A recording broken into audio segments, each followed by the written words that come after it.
छत्रपती शिवाजी महाराज की अरे गुलाबराव जी पाटील आगे बढ़ो, गुलाबराव जी पाटील आगे बढ़ो। दादा हात जोडून विनंती करतो सर्व भांडवांना भगिनींना माझे भावांना 20 तारखेला 2 नंबरच्या बटन दाबून भावांना जास्त मतदान देऊन विजय करा, हात जोडून विनंती करतो। जय हिंद, जय महाराष्ट्र।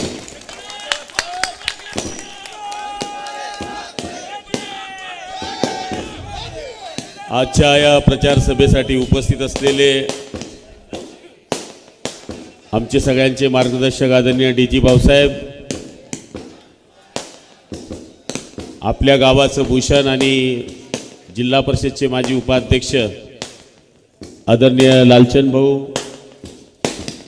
त्याचप्रमाणे व्यासपीठावर उपस्थित शिवसेनेचे जिल्हा प्रमुख निलेश पाटील, भाजपचे जिल्हाध्यक्ष भाजपचे उपजिल्हाध्यक्ष आदरणीय संजूभाऊ महाजन, आदरणीय सुभाष अण्णा, आदरणीय असलम सर, पिंटू शेठ, संजू भाऊसाहेब, मोरे साहेब, कमलाकर भाऊ, चंद्रशेखर दादा, मुकुंदराव नन्नोरे, त्याचप्रमाणे बापूदादा बोडरे, सगळ्यांचं नाव घेण्याची इच्छा पण जास्त वेळ नसल्यामुळे व्यासपीठाची माफी मागून सन्माननीय व्यासपीठ आणि समोर बसलेल्या माझ्या नशिराबाद गावातील मतदार बंधू भगिनींनो आणि चोरून ऐकणाऱ्या माझ्या बांधवांनो, मेरे पास न मेरे दादा की दौलत है न मेरे बाप की, मेरे पास न मेरे बाप दादा की दौलत है न मेरे बाप की, मेरे पास सिर्फ आपके आशीर्वाद की दौलत है। मी आपल्या आशीर्वादाने या मतदारसंघामध्ये चौथ्यांदा निवडणूक लढतोय। मी 2 वेळेस एरंडोलमधून आमदार होतो, आपल्याला माहीत आहे। 3 निवडणुकांपैकी मी या ठिकाणी 2 निवडणुका जिंकलो आणि 1 निवडणूक हारलो आणि ही 4थी निवडणूक मी आपल्या आशीर्वादानं या मतदारसंघामध्ये लढतोय। खरं म्हणायला गेलं तर बरेच लोक माझ्यावर घाणघाण आरोप करतायत, पण मी नाईलाजानं म्हणा किंवा संजू भाऊसाहेबांनी सांगितलं म्हटलं समाजावर दुसऱ्या समाजावर परिणाम होऊ नये, कारण आपण मायनॉरिटीचे माणसं आहोत, छोट्या जातीचे माणसं आहोत, म्हणून दुसरी मोठी जात आपल्यापासून दुखून जाऊ नये म्हणून निश्चितपणाने मी सुद्धा संयम पाळतोय। कारण की आपण इतर काही दुसरं बोललो तर इतर समाज आपल्यावर दुखेल, त्यामुळे मी कधीच त्यांच्यावर बोलण्याचा प्रयत्न करत नाही। पण माझ्याजवळ सांगायला मला अभिमान वाटेल की व्यासपीठावर आताही जरी नजर टाकली तर 50% मराठा पाटील माझ्या व्यासपीठावर पण बसलेले आहेत। पण शेवटी अडचण बऱ्याच माणसांना येत असते आणि आज माझा विषय जो संजू भाऊसाहेबांनी मांडला, मी त्यांचे खूप खूप आभार मानेल की या ठिकाणी निश्चितपणाने मला जे बोलता येत नाही ते बोलण्याचा त्यांनी या ठिकाणी प्रयत्न केलेला आहे। लाख करो बदनाम तुम मुझे, लाख करो बदनाम तुम मुझे, मेरा नाम ना मिटा पाओगे, मुझे चाहने वाले मेरा नाम कागज पर नहीं दिल पे रखते हैं। त्यामुळे आज नशिराबादचे उपकार मी काय मानू। आदरणीय लालचंद भाऊ असतील, पिंटू भाऊ असतील, दोघी आमचे विकास असतील, चेतन असतील, चंदू मामा असतील, बरीच मंडळी आहे, बापू बोडरे असतील, यांनी सांगावं कधी की गुलाबराव पाटील मंत्र्यासारखा तुमच्याशी वागला। कधी आले असतील, गावाचा छोटा माणूस आला असेल, मोठा माणूस आला असेल, त्यांनी मला फक्त काम सांगावं आणि मी काम करावं। नशिराबादला मी 319 कोटी रुपये दिले तर हे माझे शिलेदार माझ्या मागे होते म्हणून मी देऊ शकलो। शेवटी माणूस श्रीमंत जो असतो असलम भाई, वो कार्यकर्ता पे श्रीमंत होता है। जिसके पास अच्छे कार्यकर्ते होते हैं वही आदमी मालदार होता है। आणि आज वाजी महाजन सरांच्या संस्कृतीने वाढलेले हे लोक आणि त्यांच्या संस्कृतीने वाढलेलं हे नशिराबाद गाव, या गावाच्या लोकांनी जे मला सूचना केल्या, या सूचना केल्यामुळे मी ही कामं करू शकलो।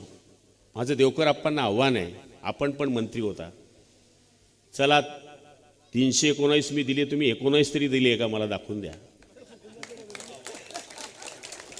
नशिराबाद काय असं वेडगाव नाही आहे. जळगावची जी ध्वनी उमटते ना, त्याची प्रतिध्वनी 5 मिनिटामध्ये नशिराबादमध्ये उमटते. त्यामुळे ही जी कामं सुचवली गेली, वार्डातली कामं सुचवली गेली, हे का मला माहीत होतं का? मला गावातून जे सूचना करण्यात आल्या, झिपरू अण्णा आमचं देवस्थान आहे, लालचंद भाऊकडे त्यांनी काहीतरी 6 लाख रुपये मागितले होते, त्यांनी काहीतरी दिले तुमच्या फंडातून जिल्हा परिषदच्या. ज्यावेळेस ही सगळी टीम आली माझ्याकडे की आपल्याला काहीतरी करायला पाहिजे तिथे, भाऊ पोसावसे आपण पहिले 2.5 कोटी दिले, आता 2.5 कोटी दिले, 5 कोटीचं काम झालंय माझं तिथे सुरू. देवीचं मंदिर दिला असेल. आणि मी काय फक्त मुसलमानांना, काही लोक सांगतात मुसलमानांना मी पैसे दिले. कल मेरे को पेटी में डालेंगे कि नहीं डालेंगे, मैं बिल डाल दिया पत्तों में. मेरे पास दूरी 2 है कि 1 का है मालूम नहीं है मेरे को. हाँ, मैंने यहाँ पे भी नहीं दिया. अभी धरंगाव के हमारे कालू वस्ता जो बोल रहे थे ना, ये कालू वस्ता धरंगाव के है, धरंगाव में भी 3 करोड़ रुपए दिए. यानी मेरा कहना ऐसा है कि ऐसा लगना नहीं चाहिए कि भाई आप एक ही जात को दे रहे, एक ही धर्म को दे रहे. 45 बौद्ध विहार बांधणारा माईचा लाल कोणी नाही या मतदारसंघामध्ये, तो गुलाबराव पाटील आहे. आणि नुसतं बौद्ध विहार बांधत नाही मी, कानडद्यामध्ये मी बौद्ध विहार बांधला, त्याच्यामध्ये लाईटाची तरतूद नव्हती. तिथं मी लाईट लावून दिले, 2 मूर्त्या आणून बसवून दिल्या. आणि तिथे आता मी कॉम्प्युटर क्लास चालू करतोय मुलांकरता. बाबासाहेबांनी सांगितलं होतं, पुस्तक मस्तकात आल्याशिवाय माणूस गुरगुरत नाही.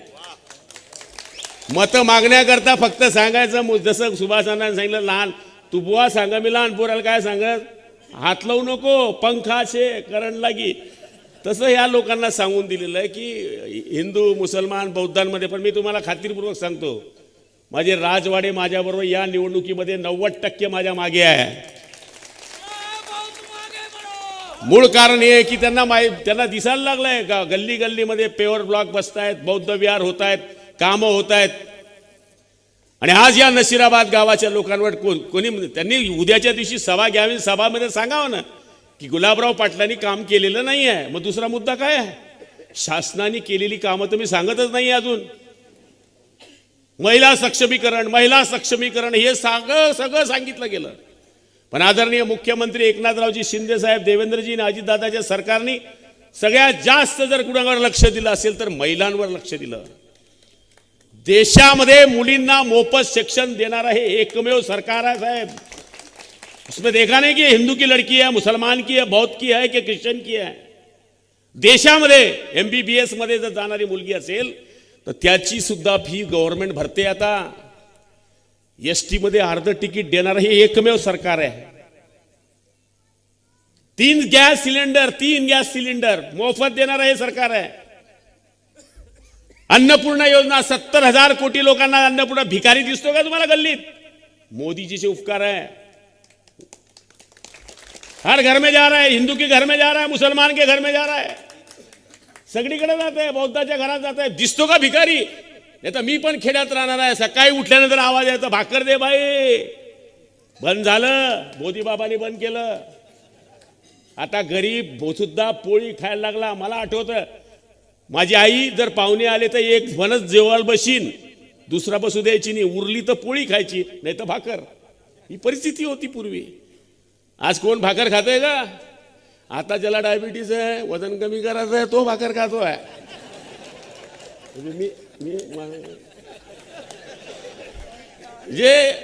ही सत्य परिस्थिती आहे. पूर्वी तशीच परिस्थिती होती. लग्नामध्ये पंगत असली, गरीब लोक तगारी घेऊन उभे राहायचे, कोणाच्या पानावर उष्ट पडेल आणि मला कधी भेटेल, अशी चित्र होतं. आज आहे का ते चित्र? आज निवत्याशिवाय कोणी माणूस जेवायला येत नाही. ही परिस्थिती झाली आहे. ही कोणाची कमाई आहे? ही सरकारची आहे, मोदी बाबाची आहे. 1500 रुपये दिले, काय टीका केली आमच्यावर? हे जुमला आहे म्हणले हा निवडणुकीचा.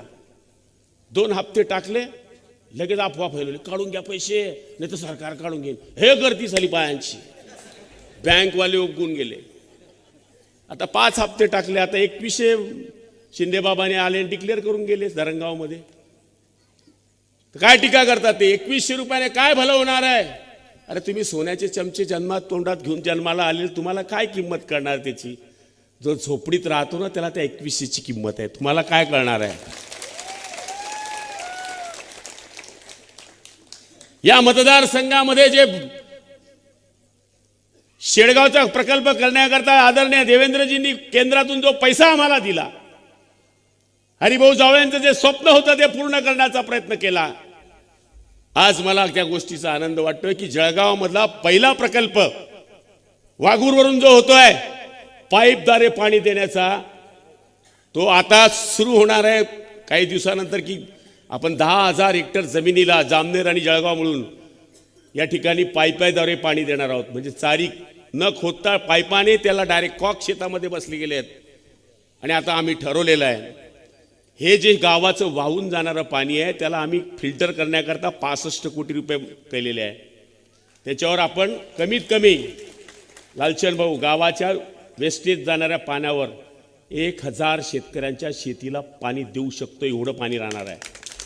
पूर्ण गावाचं वेस्टेज पाणी ज्यावेळेस ते येईल त्याची प्रक्रिया होऊन पाईपमध्ये तुम्ही टाका, तुमच्या शेतात पाणी न्या. हे विजन आमच्या डोक्यात आहे. देवकर आप्पा तुमच्या डोक्यात काय विजन आहे जरा समजून सांगा. तुम्ही नशिराबाद करता काय केलं? अरे आमची नगर परिषद होते, आमचा नगराध्यक्ष नव्या बिल्डिंगमध्ये जाऊन बसणारे, हे आमचं विजन आहे. आमचं हॉस्पिटल बघा, लालचंद भाऊनी जे सुचवलेलं हॉस्पिटल किती सुंदर मानलं आहे. उपकेंद्र जाऊन बघा, फायर फायटरची गाडी आम्ही गावात दिली आहे. गावागावाचे रस्ते मंजूर आहे, पाण्याचे मंजूर आहे, समाज मंदिरं मंजूर आहे, कब्रस्तान मंजूर आहे. असं कुठलं काम नाही की ते नशिराबाद करता मंजूर करण्याकरता आम्ही प्रयत्न केलेले नाही. त्यामुळे नशिराबाद हे गाव मला माहिती आहे. ज्याला उचलतं त्याला उचलतं, ज्याला पटकतं त्याला पटकतं. त्यामुळे हे चोखंद गाव आहे. अनाडी माणसाला तुम्ही बेकूफ करू शकतात. इथे 100-100 वर्ष वयाच्या बाया सुद्धा 10वी पास आहे. सगळ्यात जास्त शिक्षक देणारं हे गाव आहे. त्यामुळे तुम्ही इथे लोकांना उल्लू नाही करू शकत. तुम्ही तुमच्याकडे एकच प्रचाराचा मुद्दा आहे, समाजात सामाजिक विचार मांडायचा. मग तुम्ही सांगा तुमच्या मामाचं गाव कुठलं आहे, त्यांनी सांगावं मामाचं गाव कुठलं आहे. इकडे हे तुमची नाही हो, तुमचं नाव नाही विचारत मी. मला माहिती आहे की पण ते याचं सामाजिक जे वातावरण तयार करताय त्याच्यामुळे मराठा समाजाच्या कार्यकर्त्यांना माझी विनंती आहे, तुम्हाला जर मी वाटत असेल मी जातीवादी आहे तर निश्चितपणाने तुम्ही माझ्याबरोबर राहू नका. आणि तुम्हाला जर वाटतं मी तुमच्या रक्तातला माणूस आहे तर 100% तुम्ही माझ्याबरोबर राहा. कारण की मी सगळ्या जातींना या ठिकाणी, हा जो बसलाय मुकुंद नवरे हा जय भीम आहे. 5 जनरल लोक निवडून आले आणि 1 जय भीम निवडून आला. जनरलमध्ये जनरल सभापती होईल की बौद्ध होईल? मी त्याला जनरलमध्ये बौद्ध समाजाच्या माणसाला सभापती केलेला माणूस आहे. नुसतं भाषणामध्ये सांगायचं दलित होणं आहे, मुस्लिम होणं आहे. सलीम पटेलला जनरलमध्ये नगराध्यक्ष करणारा गुलाबराव पाटील आहे. एक कृतीमध्ये केलं आहे आम्ही. हा संजू महाजन पडला जेव्हा आमच्या विरोधात होते संजू भाऊ, फक्त 200 मतांनी संजू भाऊ पडले होते, 80 मतांनी. आणि हे माझ्याविरुद्ध होते हे पैलवान. आता तुम्ही गणित जोडा, मला 1,07,000 मतं भेटले होते आणि भाऊंना 60,000. हिसाब लगा लो, 167. आणि राष्ट्रवादीला 17,000 होते आणि 17,000 तो 67, 1,67,000 आणि राष्ट्रवादी को 17,000, 184 हो गए. तो एक काम करते इनके 67-60 उनको दे देते हो. म्हणजे काय कोणतंही गणित कुठेही जोडा तुम्ही. मागच्या वेळेस भाजपचे 60,000 मतं जर मला जॉईन झालेले, आता ते सांगतात 64,800. मग आता मला मुसलमानांना काय सांगतात, गुलाबराव पाटलांची भाजपशी युती आहे. बरोबर आहे. 2009 मध्ये तुम्ही निवडून आले तर तेव्हा भाजपची युती तुम्हाला चालली, तेव्हा तुम्ही भाजपच्या याच्यावर निवडून आले तेव्हा चांगलं झालं भाजपचं. आणि आता भाजप तुमची नाही, आता टीका करणार. आणि मुस्लिमांमध्ये तर वेगळे वेगळे मेसेज पाठवले जात आहेत. आज आम्ही पाळतीच्या मुस्लिमानांची बैठक घेतली आमच्या गावामध्ये, म्हणे मतं फोडणार आहेत तुम्ही. म्हणता आओ ना उधर, आओ ना, आओ उधर, लेके जाता 7 घर मोडले मी तुमको. हाँ अहो आम्ही रात्री बेरात्री उठणारे लोक आहे, असं नाही सांगत मी. तुम्ही कोई भी ट्राय करो 12 बजे 1 बजे 2 बजे कभी भी ट्राय करो, फोन नहीं उठाया ना, नाम का गुलाबराव पाटील नहीं हूं मैं. आमचा राजू चव्हाण आले का? हे किती वाजता फोन लावला भाऊ? 1 वाजता लावला होता. म्हैसची गाडी पकडली होती. कशा करता? म्हशीची गाडी पकडली. पोलीसवाले म्हणले कापाला घेऊन चालला. अरे हा म्हणले म्हशी 1 लाखची म्हैस कुठं कापाला घेऊन चालला? तर म्हणे 2000 रुपये दे. हा म्हणे 2नी मी तुला 10,000 देईन, पण माझी प्रेस्टीज आहे आता ही. हिने लावला फोन. म्हणलं काय झालं राजू भाऊ? म्हणे म्हशीची गाडी पकडली. एवढ्या करता काय फोन लावला? प्रेस्टीज आहे म्हणे आपली. साहेबाला म्हणतात ते कारण म्हणलं म्हशीची गाडी पकडतो, कापणारा दिसतोय का तुला? 1 लाखची म्हैस, 100 म्हशी म्हणतं त्याच्याकडं. त्याचं म्हशीचा दुधाचा व्यवसाय आहे, रोज 1000 लिटर दूध त्याचं जातं. मग सोडली. मग हा म्हणे आता प्रेस्टीज आपली पक्की झाली. अरे म्हणतं माझी जॉब खराब झाली तसे काय. पण शेवटी कार्यकर्ता आपल्या नेत्याला केव्हा फोन लावतो? जेव्हा सगळे पर्याय संपतात, तेव्हा नेत्याने आपला फोन उचलायचा असतो आणि आपल्या कार्यकर्त्याला 100% मदत करायची असते. या अंबरनेरला यांची गाडी पकडली होती, कालू अस्तादची. सगळी फॅमिली होती, पैसे मागत होते. 12 वाजता या भाऊनी मी मला फोन लावला. त्याला म्हणलं तो म्हणे गुलाबराव पाटील ही नाही बोल रे. अरे बाई लगाता बोलले फोन ले. लावला फोन मी त्याला म्हणतो गुलाबराव बस तुमचा आवाज ऐकला सोडली म्हणले गाडी. म्हणजे सांगायचा अर्थ असा आहे की आपण जनरल माणसं आहे, मंत्र्यासारखं आयुष्यामध्ये कधी वागलो नाही. सर्वसाधारण कुटुंबात जन्माला आलो. आता वेगळ्या वेगळ्या पद्धतीनं या नशिराबादमध्ये ते बावडा फैलवतील. मुस्लिम बांधवांनाही माझी विनंती, जर मी तुमच्यावर प्रेम केलं आहे, तुम्ही 100% माझ्यावर प्रेम केलं पाहिजे. याचं कारण आम्ही निधी देताना हा विचार केला नाही की तुम्ही मत देणार आहे की नाही देणार आहे, तुमचं काम करायचं की नाही करायचं. जसं आम्ही दिलदारीने आपलं काम केलं आहे तर निश्चितपणाने आपण ते करावं. कालच्या दिवशी संजय राऊत माझ्यावर बोलून गेले. तो माझा माल आहे, प्युअर माल आहे तो. हा तो मोदींवर टीका करतो. साला चुल्लू माणूस, तू मोदीच्या पायाची खरड नाही, तू मोदीवर टीका करायची लायकी ठेवतोस. ज्या माणसाने देशाचं नाव जगामध्ये निमटवलं आहे, अरे आपण कोणावर बोलावं? मी शरद पवारांना कधीच टीका करत नाही, कारण ती माझी लायकी नाही करत. उद्धव ठाकरेंवर मी बोलत नाही, पण हा माझा माल आहे. याला मी मत दिलं आहे. राज्यसभेवर जाण्याकरता 3 वेळेस मी याला मत दिलं आहे, वडापाव खाऊन. हो 3 वेळेस खासदार झालं, तर 3 वेळेस त्या कोट्यामध्ये मी होय. 3 वेळेस मी त्यांना खासदारकीला मत दिलेलं आहे. आणि ते मला गद्दार म्हणालता, गुलाबराव पाटील गद्दार आहे गद्दार आहे. संजय राऊत म्हणजे कालच्या दिवशी मला म्हणून गेले, तू गुलाबराव पाटील गांडू आहे म्हणे. गुलाबराव पाटील पळाले, गांडू आहे. मी कधी पळालो माहित आहे? मी 33 नंबरला गेलो, 33 तिरे पे तिरी. मी स्वतः 20 आमदार घेऊन उद्धव साहेबांकडे गेलो. माझी बातमी तुम्ही कधी बघा, मी तुम्हाला रेकॉर्ड देईल. आणि उद्धव साहेबांकडे गेल्यानंतर मी सांगितलं की साहेब आपली नॅचरल युती ही आहे, यांना आपण बोलू शकतो, जबाबदारी आमच्यावर द्या, आम्ही एकनाथराव शिंदेंना वापीहून वापस आणतो. त्याच्यामध्ये मी होतो, उदय सामंत होते, दादाजी भुसे होते, संजय राठोड होते, कितीक नावं सांगू तुम्हाला, दीपक केसरकर होते. त्यावर हा संजय राऊत काय बोलला? साला बोले दिखता है शेर जैसा और दिल चूहे जैसा. जायचं असेल तर तुम्ही जाऊ शकता. तो बाळासाहेबांची स्टाईल करतो, असं करील असं करील. अरे तू साला नगरसेवक तर हो, साधा नगरसेवक होऊ शकत नाही. मागच्या दरवाजाने खासदार झाला, ह्या बापानी मतं दिले म्हणून तुम्ही खासदार झाले. आणि ते मोदीजींवर टीका करणार, ते यांच्यावर टीका करणार, मला गांडू म्हणतात. का हो? जळगाव ग्रामीण मतदारसंघ म्हणजे धरणगाव. 1990 साली पहिला तालुका आहे आमचा. इकडे दिलीप भोळे 90 साली निवडून आले होते, 95 साली. पण 90 साली पहिला आमदार देणारा शिवसेनेतला जिल्हामध्ये एकच आमदार होते आमचे, हरिभाऊ महाजन. इकडे होते खडसे साहेब आणि तिकडे होते जाधव 40गावमधून. तिथे 5 वेळेस शिवसेनेचा आमदार आला, ती जागा घेऊ शकले नाही. मग गांडू मी आहे का संजय राऊत आहे?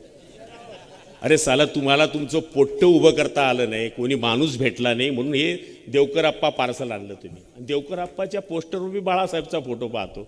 आयुष्यभर यांनी बाळासाहेबांवर टीका केल्या, आयुष्यभर बाळासाहेबांना यांनी काय काय नाही बोलले. ते देवकर आता बाळासाहेबांचा फोटो वापरतायत. अरे बाळासाहेबांच्या फोटो लावायची तुमची मानसिकता का झाली? मूळ संजय राऊत तुम्ही गांडू नका म्हणा मला. मी जर तुम्ही तर मला टरकता हो. धरणगावमध्ये आलेत तुम्ही आणि काय बोलून गेले मला माहीत आहे. संजय राऊतचे सगळे जे धंदे आहेत ना मला माहीत आहे. हा माणूस तिकीट सुद्धा विकणारा माणूस आहे. त्यांनी तिकीट विकलं, ही जागा विकली, ये 3 जण गुनगुन गुनगुन गुनगुन फिरले. ये लकी बेलकी हो गया. गुलाब वागला सांगितलं तू को कुछ दे देंगे भाई, तू निकल जाय असे. तुला दुसरं काहीतरी करून टाकू, महामंडळ देऊन टाकू, अमुक देऊन टाकू, चॉकलेट. आणि निलेशला सांगितलं तू नगराध्यक्ष झालं. आणि आप्पानी मारल्या गप्पा. अरे तिकीट घेऊन आले. मूळ यांच्यापाशी उमेदवार देण्याची लायकी नव्हती. आणि हा संजय राऊत मला धरणगावमध्ये येऊन गांडू बोलून गेला. थांब बेटा मी 17 तारखेला येतोय तिकडं. हो. आणि इतक्या खालच्या पातळी ते बोलले. तो रमेश मानिक बोलला गुलाबराव पाटलाचा बाप म्हणे संजय राऊत आहे. अरे माझा बाप तर रघुनाथ चतुर्वेदी आहे बेटा. तू मला काय, माझा बाप राजकारणातला फक्त एकमेव होऊ शकतो, त्याचं नाव आहे बाळासाहेब ठाकरे. दुसरा होऊ नाही शकत. माझा जीवनातला बाप आहे रघुनाथ चतुर्वेदी आणि माझ्या राजकारणातला बाप आहे बाळासाहेब ठाकरे. तुझे बाप सांगू कोण कोण आहे? तुझे पहिले बाप होते अटल बिहारी वाजपेयी, नंतर तुझे बाप झाले राजीव गांधी, नंतर तुझे बाप झाले बाळासाहेब ठाकरे, आणि नंतर तुझा शेवटचा बाप आता आहे उद्धव ठाकरे. राष्ट्रवादीमध्ये बी गेले, शरद पवार झाले, आणि आता उद्धव ठाकरे. 4 बाप आहे. माझा तर एकच आहे. म्हणजे शिवसेना प्रमुख तेव्हाही होते, आताही होते, आणि उद्याही आहेत. हे आम्ही कधी कोणत्याही भाषणामध्ये सांगतो. त्यामुळे कोणी कोणत्या पातळीवर बोलावं याचा विचार करायला पाहिजे. अरे तू इथे बोलतो स्टेजवर, अरे विधानसभेत जेव्हा गुलाबराव उठतो ना, चांगल्या चांगल्याची पिवळी होऊन जाते. तो गुलाबराव आहे हा. असा तुझा नकली गुलाबराव नाही आहे, मावमाव करणारा. साधा कोणी, मी जनतेकरता दादागिरी करणारा माणूस आहे. लोक सांगायचे गुलाबराव पाटील असा गरम आहे तसा आहे. कोणी सांगावं नशिराबादवाल्यांनी कोणाला दादागिरी केली बाबा, कोणाचा पोलीस चौकीत फोन लावला, कोणाला जेलमध्ये टाका आणि कोणाला जेलमध्ये काढा. हा धंदा मी नाही केले बाबा. तुमच्या गावात कमी जास्त आलो असेल मी, पण मी हे काम नाही केलं. विकास विकास आणि विकास एकच ध्येय आहे. पण नशिराबाद मला बदलवायचं आहे आणि ते ठरवलेलं आहे. आणि हे तर किरकोळ आहे. 319 जेव्हा आपली पूर्ण भुयारी गटर होईल, जेव्हा आपली पूर्ण पाण्याची योजना होईल आणि टकाटक रस्ते होतील, तेव्हा 2 वर्षांनी येणारा जेव्हा आपला नातेवाईक येईल तर तो हे म्हणायला पाहिजे की यही है क्या वो नशिराबाद. आणि हे माझं स्वप्न आहे. हे माझं स्वप्न आहे. जेव्हा जॉगिंग ट्रॅक माझ्या डोक्यामध्ये जो घुसला आहे, आमचं नशीब गांडू. फक्त 15 दिवसात जर आचारसंहिता लागली नसती तर साहेब, महाराष्ट्रातल्या चांगल्या शहरात जसं जॉगिंग ट्रॅक असतं तसं नशिराबादमध्ये करण्याची माझी इच्छा आहे. आणि मला दाखवायचं आहे की होय हे आम्ही करू शकतो. आणि तुम्हाला विश्वास बसणार आहे, जो 319 देऊ शकतो तो 35 नाही देऊ शकत का? म्हणजे तुम्हाला तुमच्या सालदारावर विश्वास आहे की हा पडी मारणार नाही, हा माल चोरणार नाही, हा लफडीबाजी करणार नाही. आणि मला खात्री आहे की 20 तारखेला तुम्ही धनुष्यबाण या बटणावर मला या ठिकाणी निवडून द्यायचं आहे. आणि लाडक्या बहिणी तर एवढ्या पेटल्या आहेत, आई कितीही म्हणू द्या, नवऱ्याचं ऐकत नाही आहे. जमाना बदल गया है. पहिले काय व्हायचं, बायको नवऱ्याकडे पैसे मागायची. आता उलट झालंय. आहे का? ती म्हणते नाही आहे. आता मागत बी नाही. बाजारात जायचं, ST अर्धी तिकीट, 2 भाज्या जास्त, आणि 1500 रुपये डायरेक्ट येत आहेत. आता 2100 झालेत. स्वतःचा तिचा बॅलन्स झालाय आता. हा सन्मान देण्याचं काम आदरणीय एकनाथजी शिंदे, देवेंद्रजी आणि अजितदादाच्या सरकारने केलंय. आणि मी आपल्याला सांगतो की आपण सगळ्या जणांनी मला मागच्या काळातही भरपूर मतं दिलीत. मागच्या वेळेस जरी युती नव्हती आपली, म्हणजे थोडंसं बिसरलं होतं. Subscribe the channel. Thanks for the watching Maharashtra News Wali.